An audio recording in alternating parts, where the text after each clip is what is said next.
Defensor da poligamia e contra café. Quem foi Joseph Smith, fundador da Igreja dos Mormons? Joseph Smith era um adolescente que orava muito. Aos 14 anos, conforme o relato oficial dos Mormons, ele teria perguntado a Deus qual seria a igreja que ele deveria se filiar. Segundo o texto do próprio, foram dias de grande alvoroço em que sua mente teria sido levada a sérias reflexões e grande inquietação. Retrato de Joseph Smith, datado em 1842, de autor desconhecido, foto domínio público via BBC. No folheto distribuído pela Igreja Jesus Cristo dos Santos dos Últimos Dias, o nome oficial de instituição popularmente chamada de Igreja dos Mormons, Joseph Smith, 1805 a 1844, é chamado de um profeta de Deus. No material, ele é ilustrado como bem vestido, elegante homem branco de cabelos castanhos claros, dos olhos azuis e semblante altivo. Mas como esse filho de um sitiante do estado de Vermont conseguiria criar uma nova denominação cristã nos Estados Unidos no século XIX? Para especialistas, além das visões que Smith alegava ter, o contexto norte-americano ajudou. O mormonismo é um produto tipicamente americano, típica do ambiente americano do século XIX, pontua a BBC News Brasil.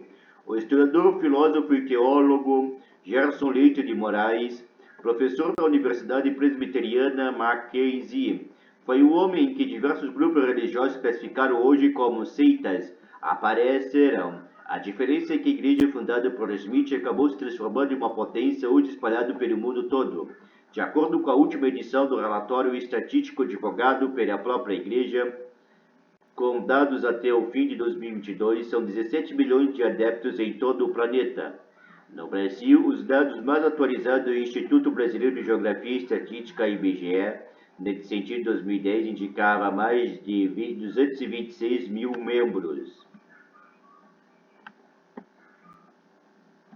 Como a Igreja dos Santos dos Últimos Dias considera o número de batizados e não os que se declararam, praticamente ao censo, o número que eles divulgam é muito maior, 1,4 milhões de praticantes, o que deixa o país em terceiro lugar no ranking daqueles que têm mais mormons do mundo, perdendo apenas para os Estados Unidos e para o México. Ao classificar o mormonismo como um produto tipicamente americano, Moraes argumenta que se trata de uma espécie de fé composta por religião que engloba tendência de outras tantas, cristianismo, judaísmo, islamismo e elementos do paganismo antigo, uma síntese. Outro elemento importante é sua capacidade de se metamorfosear. Ele foi sendo modificado ao longo do tempo, algumas coisas acabaram sendo omitidas, mudando porque não pegava bem, outras foram ressignificadas, reinterpretadas, comenta o teólogo, algo que, segundo Moraes, comprova a tese de que é um produto americano é o fato que eles diziam que Adão e Eva moravam no Jardim do Éden, que ficava perto em alguma região do Missouri. Terceira edição do livro dos Mormons de 1840, exibido em Memorial, que fica na Brigham Women's University em Provo, Utah. Foto Edson Veiga via BBC. O livro sagrado. Toda essa história começou quando Joseph Smith era um adolescente que orava muito. Aos 14 anos, conforme o relato oficial dos Mormons, ele teria perguntado a Deus qual seria a igreja que ele deveria se filiar. Segundo o texto do próprio, foram dias de grande alvoroço em sua mente e teria sido levado a sérias reflexões e grande inquietação. Ele era um jovem do início do século XIX que estudava muito a Bíblia e se preocupava em saber se estava vivendo da maneira que Deus queria que ele vivesse. Na primavera de 1820, ele orou a Deus em voz alta para buscar perdão e orientação, afirma a BBC News Brasil o historiador americano Keith Erickson, diretor de pesquisa histórica e divulgação da Igreja de Jesus Cristo dos Santos dos Últimos Dias. Smith teria recebido uma resposta. Dois seres celestiais lhe apareceram, Deus, o Pai e o seu Filho Jesus Cristo, narra Erickson. Jesus disse a Joseph Smith que seus pecados estavam perdoados. Joseph ficou sabendo que mais tarde receberia mais informações sobre o que deveria fazer. Segundo o relato de Smith, ele teria visto dois personagens cujo esplendor e glória desafiavam qualquer descrição, pairavam no céu acima de mim. Um deles falou-me chamando-me pelo meu nome e disse, apontando para o rosto, este é o meu filho amado, ouve-o. Sobre sua questão, ele descreveu que foi-me respondido que não me unisse a qualquer delas, das igrejas existentes, pois estavam todas erradas. Smith teria ouvido de Jesus que todos os credos eram uma abominação e os religiosos corruptos. Erickson conta que a família de Smith era religiosa. Eram 11 os filhos da comerciante Luca e Mark Smith e do sitiante também chamado Joseph Smith. Eles liam a Bíblia regularmente, ouviam pregadores em várias igrejas e reuniões públicas sempre que possível pontuar. A mãe de Joseph e 3 de seus irmãos chegaram a ser filiados à igreja presbiteriana. Depois que Joseph organizou a igreja, todos os membros da sua família ingressaram nela. Quando a história da visão que teria sido tido Smith se espalhou, ele se vestiu vítima de perseguição e preconceito por parte, sobretudo, dos que frequentavam outras igrejas. Segundo o texto próprio, foi 3 anos mais tarde, em setembro de 1823, que ele teve outra revelação. Desta vez, ele avistaria o anjo chamado Moroni. Disse-me que havia um livro escondido escrito em placa de ouro que continha o relato dos antigos habitantes desse continente, assim como sua origem e procedência, afirmou Smith sobre o episódio. Disse também que o livro continha a plenitude do Evangelho Eterno, tal como fora entregue pelo seu Salvador dos antigos habitantes. Junto aos livros, ele deveria encontrar, conforme o anjo que lhe teria dito, 2 pedras em aros de prata. A posse e o uso dessas pedras era o que constituía os evidentes dos tempos antigos, escreveu ele, e que Deus as tinha preparado para serem usados na tradução do livro. Smith também relatou que ele não deveria mostrar estas placas a ninguém.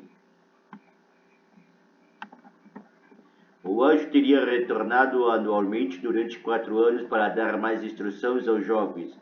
Só então Smith teria encontrado tal livro em um montante próximo à vila de Manchester, no estado de Nova York. No lado oeste dessa colina, não muito distante do cume, sobre uma pedra de considerável tamanho, estavam as placas depositadas em uma caixa de pedra, relatou.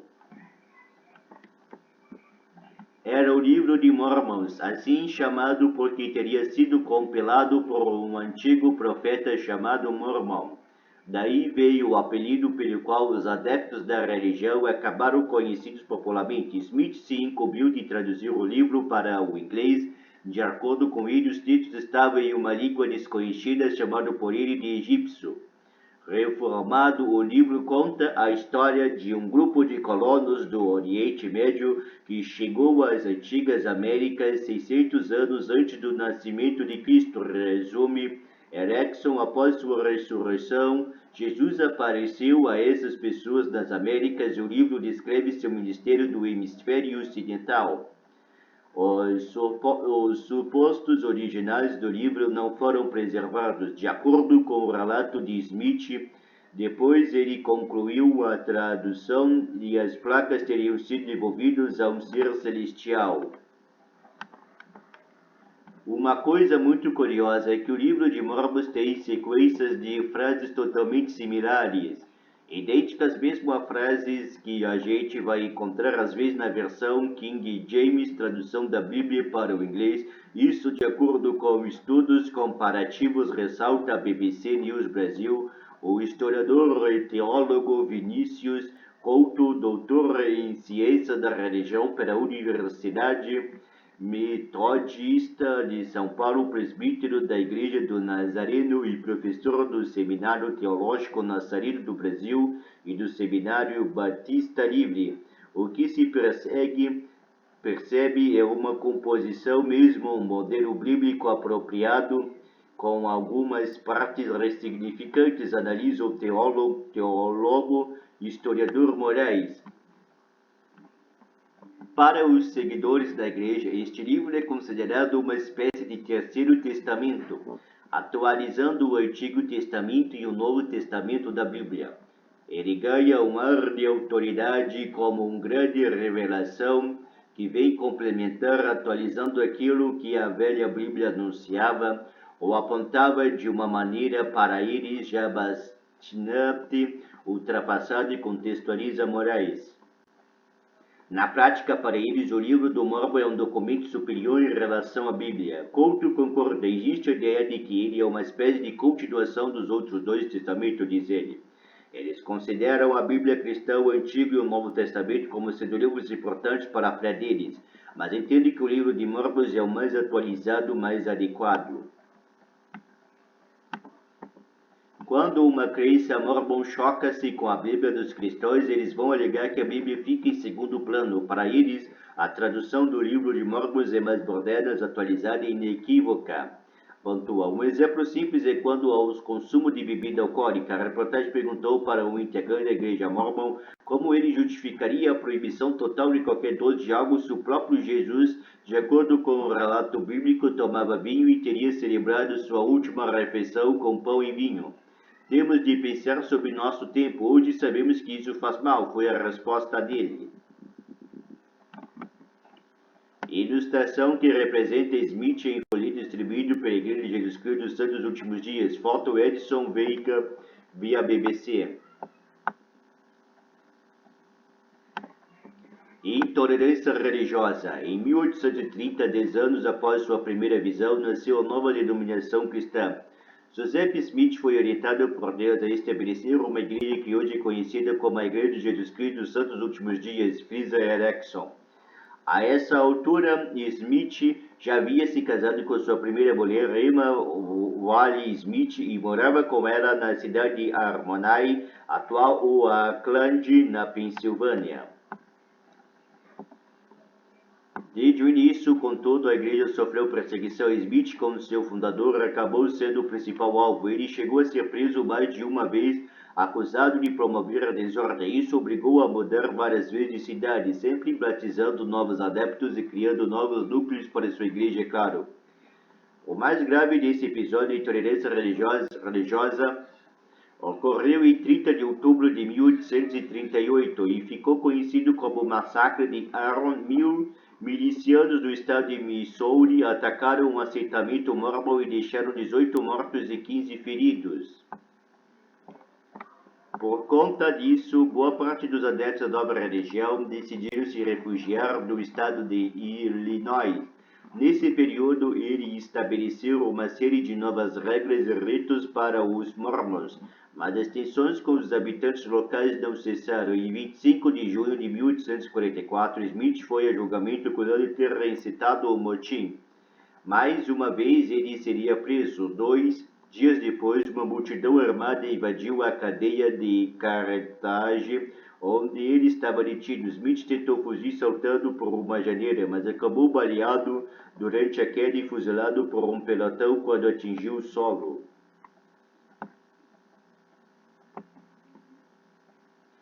Sua morte fez com que a imprensa local o retratasse como um fanático religioso, mas a comunidade mormon passou a vê-lo como Marte, e isso daria combustível para o crescimento da Igreja de Jesus Cristo dos Santos dos Últimos Dias. Há muita polêmica em relação a isso, a fundação da igreja, toda essa história que envolve o fato de ninguém poder ver o livro original, mas Smith é o homem que viveu uma experiência religiosa muito forte e criou essa nova igreja, resume Moraes, e muita gente acabou aderindo, comprando o discurso, mesmo com as inconsistências, sejam elas históricas, seja da narrativa das placas da tradução da cópia. A liderança da igreja acaba então assumida por Brigham Young, que conduz os mormons por uma verdadeira imigração rumo ao oeste americano. No fim, os membros da igreja fundaram Salt Lake City e se estabeleceram no estado de Utah, onde até hoje está a maioria dos adeptos e onde ficam as sedes principais da instituição. Interessante que nesse processo todo, a narrativa que facilita a construção da identidade do povo, um povo perseguido por praticar sua fé, O grupo conduzido por sua nova terra explica morais, e eles se comportam como grandes pioneiros, são fiéis trabalhadores, dão o dízimo. A prosperidade apareceu de maneira forte e trouxe convicção de que eles estavam do lado do bem, fazendo o que era correto e tinha aprovação de Deus. Ilustração que representa Smith em um folheto distribuído pela Igreja de Jesus Cristo dos Santos dos Últimos Dias. Foto Edson Veiga, via BBC. Poligamia. Na doutrina mormon, há vários pontos que são divergentes em relação a outras igrejas cristãs. Quanto elenca alguns deles como a ideia de que Deus tem um corpo material e que ele não é exatamente perfeito, mas alguém que evolui com o tempo. Outra coisa muito destoante do cristianismo é o nascimento de Cristo. Para eles, isso acontece por meio da relação sexual entre Elohim, nome dado por eles a Deus Pai, com Maria, conta o teólogo. Além disso, eles praticam o batismo pelos mortos porque têm a ideia de que o batismo opera a remissão dos pecados. Então, quem já morreu pode ser batizado também, acrescenta.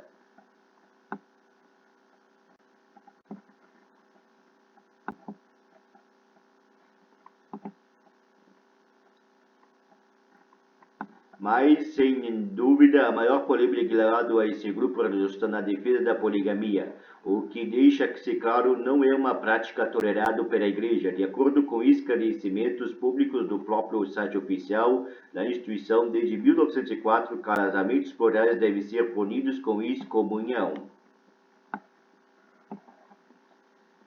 Contudo, essa prática foi sim adotada. Biógrafos afirmam que Joseph Smith chegou a ter quase 40 mulheres entre os anos de 1852 e 1890. Os santos dos últimos dias praticaram abertamente o casamento plural. A maioria deles morava em Utah. Homens e mulheres que viviam o casamento plural reconheciam os desafios e dificuldades, mas também o amor e a alegria encontrado em suas famílias, afirma o texto oficial da igreja. Eles acreditavam que era o mandamento de Deus, que a obediência traria grandes bênçãos a eles e sua posteridade. Os líderes da igreja ensinaram que os participantes dos casamentos plurais deveriam buscar desenvolver um generoso espírito de autorismo e o puro amor de Cristo entre todos os envolvidos. No livro Doutrina e Convênios, que contém as revelações de Smith e serve como uma espécie de catecismo dos mormons, a seção 132 é dedicada ao assunto. Ali o texto diz que se o homem dispuser uma virgem e desejar dispuser outra, e a primeira der seu consentimento, se ele se dispuser a segunda e ela forem virgens, e não estiverem comprometidos com qualquer outro homem, então ele estará justificado. Na sequência, a afirmação de que se 10 virgens lhe forem dadas por essa lei, ele não estará cometendo adultério, porque elas lhe pertencem e lhes foram dadas. Segundo o texto oficial da Igreja, o casamento plural resultou em um grande número de filhos que nasceram dentro de lares de membros fiéis, e o casamento tornou-se virtualmente disponível a todos os que desejavam. Erickson ressalta que é um equívoco o fato de que muitas pessoas presumem que a poligamia seja a principal característica da Igreja. Durante os últimos anos de sua vida, Joseph Smith apresentou a um pequeno grupo de pessoas próximas o mandamento de que havia recebido de Deus para iniciar a prática do casamento de um homem com mais de uma mulher. Contextualiza. Ele observou que vários profetas da Bíblia haviam seguido essa prática, inclusive Moisés, Abraão e Jacó, o Israel. Após sua morte, a prática foi anunciada publicamente e praticada durante cerca de 50 anos, mas a celebração de um casamento plural é proibida desde 1904. Atualmente, existem outros grupos religiosos nos Estados Unidos que praticam a poligamia e utilizam variações do termo mormon. Não são membros da Igreja de Jesus Cristo dos Santos dos Últimos Dias, e qualquer membro da Igreja que pratica a poligamia é expulso da Igreja.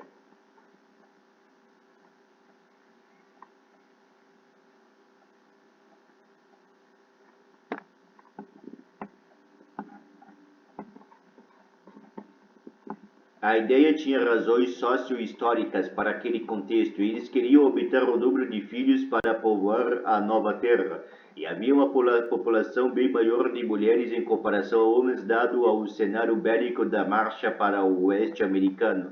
Na crença mormon, há o pensamento de que o patrimônio foi consagrado para a vida presente, mas isso é algo que tem repercussões da eternidade. Assim, marido e mulher são unidos para a eternidade e a mulher não pode atingir a mais alta glória possível sem o homem, explica Moraes.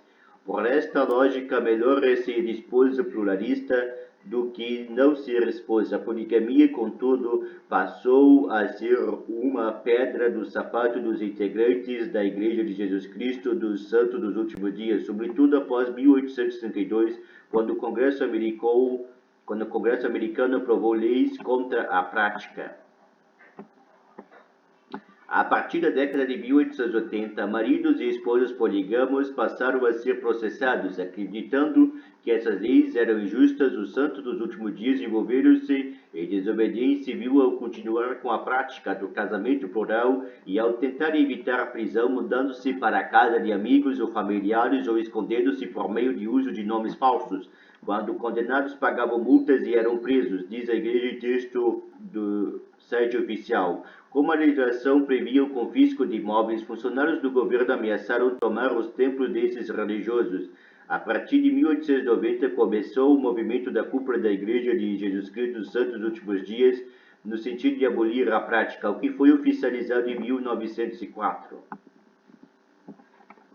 Sem café. Se o casamento pluralista foi banido, há uma outra regra curiosa presente em Doutrina e Convênios de Percite, é a seguida à risca pelos membros da Igreja. Trata-se da proibição do café. Smith começou assim a escrita da revelação que teria recebido em 27 de fevereiro de 1833, quando estava contrariado pelo fato de que os integrantes da igreja tinham o hábito de mascar tabaco nas reuniões. Condena-se o uso de vinho, bebidas fortes, tabaco e bebidas quentes. Segundo a interpretação dos Mormons, o café estaria incluído nessa definição, juntamente com o chá preto. A explicação não está na cafeína, como muitos acreditam, tanto é que Coca-Cola é liberada. Essa revelação incentiva as pessoas a cuidar de seu corpo físico para que possam ser saudáveis e receber recompensas espirituais como sabedoria e conhecimento, explica Erickson. Por isso, a revelação identifica alguns comportamentos que contribuem para a saúde, como comer frutas e grãos, e cita vários alimentos que causam danos, como álcool, tabaco e bebida quentes, em termos que os membros da igreja desde a década de 1840 identificaram como café e chá preto.